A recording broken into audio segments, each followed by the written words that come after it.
Over the past 3 decades, China has made sustained progress in raising the standard of living of its rural population. Using China's previous definition, the number of people living below the poverty line in rural areas declined from 250 million in 1978 to 27 million in 2010.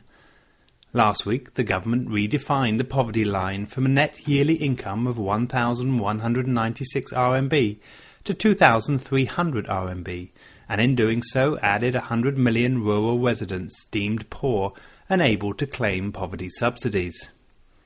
According to the 2010 China census, 51% of the population live in rural areas. This figure has been slowly falling, down from 64% in 2000 and over 95% in the 1920s. It's estimated that by 2015 there will be more people living in Chinese cities than there are in the countryside.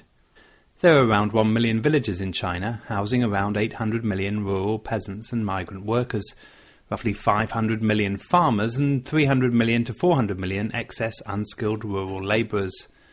Each village has an average of 916 people, with an annual per capita disposable income of 2,762 RMB, according to the 2006 figures, compared to 8,799 RMB for city dwellers. Over the past 3 decades, the Chinese government has had a number of poverty reduction drives for rural residents. Broadly speaking, these can be divided into 5 stages. The first stage started in 1978, when collective farming gave way to the household contract responsibility system. This wide-ranging reform relaxed control over agricultural prices and established village enterprises, increasing the net income per farmer almost fourfold over the following 8 years. The second stage came in the mid-1980s, which sought to address an unevenness in the previous stage gains.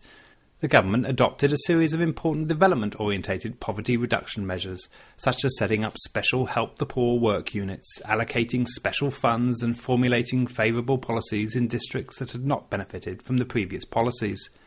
During this stage, the number of rural poor dropped from 125 million to 80 million.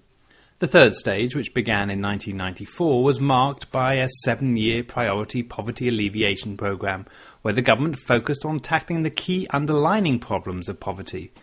In November 2000, China announced that it had eliminated absolute poverty.